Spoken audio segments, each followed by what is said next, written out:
Hey, you guys. My name is Ree, and welcome to another episode of Tokes on New York. Today's going to be an explanation of what I would like this to be and who I am and the biggest topic that's on my mind right now. So, as you can hear, I'm sick. So, we're going to talk about that. We're going to talk about why I'm sick and why it should actually matter. Not that I'm sick, but that there's a certain situation that created it. So, I'm gonna roll up a joint. Let's fucking dive in and have some fun. All right, so I'm gonna work on rolling this joint.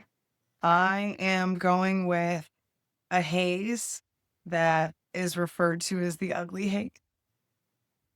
I think it's delicious, but it is itty bitty nugs, and it's the end of the stash. So like, I got the last of what he had, and it's great. I'm pleased with it, but I'm going with the haze because it's been a rough couple of days. I've been sick. I'm a little tired and I kind of want to have like that whole face melt feel. I want to be a little stuck in my head, a little silly, a little willing to just be a weirdo. So I've been in the industry for 26 years. So that typically means legacy and legal. What the fuck is legacy? Why does it matter? Legacy is just a fancy term for someone who's been doing this while it has been illicit, not legal. It's a less charged term than calling it the black market because that has a lot of negative connotations behind it that we don't fucking need, man. Like, we really don't. So I came from that market. I will be 40 in July. And I've been doing this 26 years. So math, 13, 14 is when I got started. I took my first hit of weed when I was 13. I'm going to share a secret with all of you, and it's no longer going to be a secret.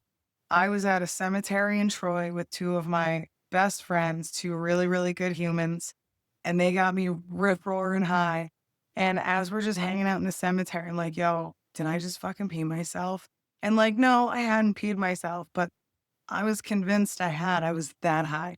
So they brought me to a friend's house. I went to the bathroom. All was well. But as fucking ridiculous as that is, I slept that night. I have something called CPTSD. It's complex post traumatic stress disorder. Mine happens to root from my childhood. So ever since I was a kid, I haven't really been able to sleep. It's been one of those things that like nightmares, fucking sweats, terrifying, waking up screaming, and it's all like actual memories. So like being able to sleep that night was the most incredible thing that I just truly didn't understand. So I tried it again and again and again and again. And I abused the plant for a while, which is why I had to sell it. I needed to be able to afford it because lunch money wasn't cutting it to keep me fucking high. Fast forward, I stopped consuming altogether. I took a 7-year hiatus.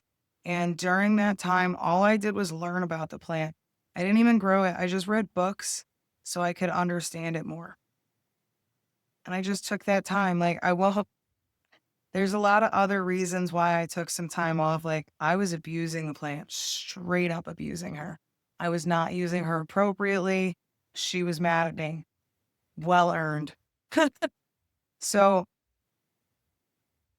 when I returned to the plant 7 years later, I decided I wanted to know even more. So I went to Berkshire Community College and I took their cannabis business course or cannabis industry. It was a series of courses covering plant biology, growing, history, and uses of cannabis all the way through like pharmacology, pharmacognosy, things of that nature, which just made me want to know even more. Like, I have a fucking gambit of books that I have read. If you guys ever want a list of books on like the medicinal side of cannabis, how to grow it, how to cure it, how to process it, all the things, let me know. I have a wealth of books that I could just send you a picture of and be like, boom, those are the ones. Start there. But that it sparked something big. That cannabis industry program set me on a whole new path. So like I had been making edibles when I returned to the plant for myself to deal with pain and for others. I had a disease called adenomyosis. Many of you will probably be familiar with the term endometriosis. Adenomyosis is like her less evil sister. It's a disease where estrogen actually attacks your uterus as opposed to every part of your body, like endometriosis. So, like, it can be cured, but it has to be discovered. I'm almost ready here. This is taking so fucking long. But because of that, I had a ton of pain. I had a ton of inflammation. I had to like figure out what was actually going to make sense for me. How was I going to be able to do this? And while I was at Berkshire Roots working there, I found a strain called Congo Kush or Congolese Kush. It's one of the very few strains that has a terpene and cannabinoid profile that is meant for women on the rag, man. Like, you're inflamed, you're irritated, your uterus is doing this inside of you, and you just don't fucking want to live. And you want to kill everyone and eat everything, and that's just where you're at. And Congolese Kush can actually help people. So, like, I was using that particular strain as a smokable, an edible, something to rub on my person, everything. The only thing I didn't do was make an, like, what are they? I'm going to use the wrong term and you're all going to make fun of me. The melts or whatever. I know, buddy. Me too. But we had to poll the rest of the household. So the only thing I wasn't doing with it was turning it into a suppository because I didn't know about that witchcraft at the time. And I don't know that I would. I digress. Just led me down this path of like the wellness side. So since then, I've been working on that side. How do you affect change for yourself with the plant? And how do you do it responsibly? How do you do it without fucking ruining your day or becoming that classic couch potato like that fucking lady that looked like just a deflated balloon when we were kids, that stupid ass commercial? How do we affect change on our everyday with this plant? What does that look like? That has been my focus. That has been what gets me up in the morning. That has been what keeps me going in this job that seems to be never ending and amazing. I get to work with some of the most incredible humans and I'm blessed. I want them all to have a better day. That's the only thing I actually want. So how do you make that happen? I need to clean this roller. It's fucking shot. Like nothing wants to stick. It's like everything is weed. Thanks. So that's been my main focus. That's what I've been doing all this time. So when my time at Berkshire Roots was done, it was just too far to drive, like which hour and a half each way every day on top of a 12-hour shift. Like bless them. Bless the people that do that shit. I ain't got that in me. Or at least I didn't think I did. The last year and a half, I've been in New York on the legal side of the industry. I've been on the legal side for the last year and a half here in New York, and I've learned a lot. I've experienced a lot. I've met some of the most amazing people who are watching this. We will cut that out.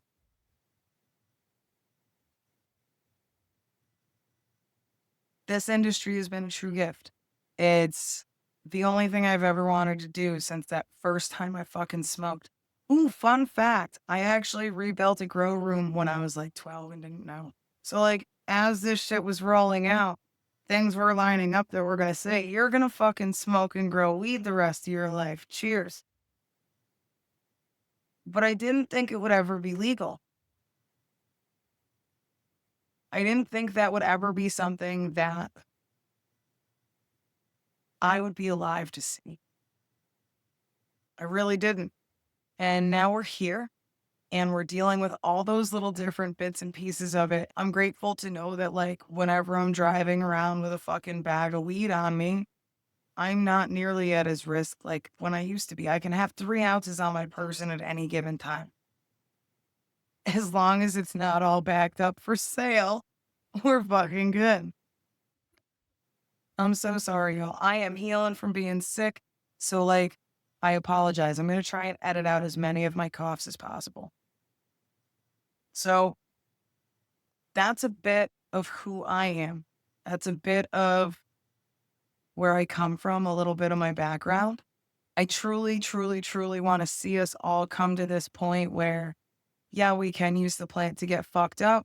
Many of us do. It's kind of a regular thing, but where we also can use this plant in a thoughtful way that allows us to truly shift how our day is going.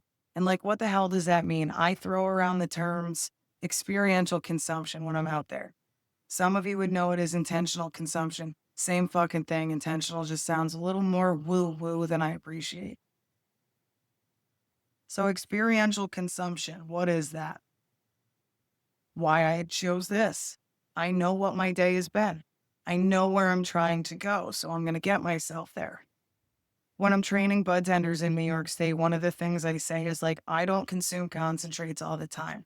I use them for a specific reason to adjust a certain context of my day. So, like, say one of your regulars comes in and they're talking to you about like they got into a fight with their boss, they got into a fight with their spouse, their fucking dog knocked them down the stairs or something stupid. They're irritated, they're high strung, and they just need to chill the fuck out.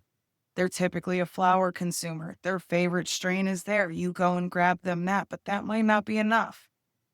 Insert concentrates. You find a complementary concentrate that helps them get where they're going with that little extra kick to be able to revert that shitty mood into a good one instead of just bring you to a baseline. You want, like, in that context, they want to come from this low to their baseline and then a little bit above so they can feel good again. So, like, you have to be able to work with the plant in that way. And that's what I focused on. That is what I do. So, yeah, that's me. Hi, hopes and dreams. I want this to be a place where you guys can learn some shit. I want you guys to be able to feel comfortable asking questions and getting answers and fielding things that maybe they seem bigger than you, or maybe they just seem confusing or just fucking weird. Shoot me an email, hit me on Instagram, however you need to, drop it in the comments. Like, Jenny and I are here to help. Each of us has a vast experience in this industry. I won't speak to hers. I'm going to make her do one of these. She doesn't want to do it right now, but it's because she's in the middle of healing from some things. So we'll give her that little bit of grace. But like, hopes and dreams that this is a place that you guys can come, you can laugh, you can learn, you can be engaged, fucking all of the things. I want to bring bud tenders on here. I want to bring brands on here. And I don't want to just meet the owners. I want to meet the people actually pushing it in the streets because, like, yo, you guys work so hard. I know. So, like, I want to meet you guys. I want to have the real conversations of what you're actually seeing and experiencing out there with the consumers because this is an amazing community. And this is my little way to try and like bridge that gap. So, something that's happening in our community, I said I wanted to talk about why I'm sick. Our community is not making me sick, let's preface, but I did come across something that I feel we should talk about. In 2022, OCM and like the farmers and everyone were having the discussion around medical mold and like rec mold. And what does that look like? On the medical side, they have a threshold that's pass fail. On the recreational side, we don't. So, like on the medical side, you know exactly what that threshold is, what your expectations could be, and what's going to be just rejected based on those numbers. Supreme. That's what we want. That is a beautiful system and it works. It keeps the public safe and healthy. Our recreational side doesn't have that. We have a transparency rule. They just have to tell you, which is great if it's super easy to gain access to that information. And I know there's many of you that are going to tell me that it's super easy to get on websites and find COAs and blah, blah, blah. Why are you making it difficult? Why? Why should it be difficult? When I hold up one of your products to my phone, I should be able to scan it and be done. When I'm in the store, I should be able to walk up to the shelf that has your shit on it, scan something, and see all of your latest batch numbers with results. That should be simple. The online menus of dispensaries, it should be right there with the products. Make it easy. The consumer does want to know, but they also don't want to jump through a ton of fucking hoops to find the information. So, what happened? I smoked moldy weed from our legal market, and it left me open and susceptible to catching whatever fucking plague it is that is making me sound like Janis Joplin having a bad. So I was helping a friend suss out some flour that he was considering doing some work for a particular company.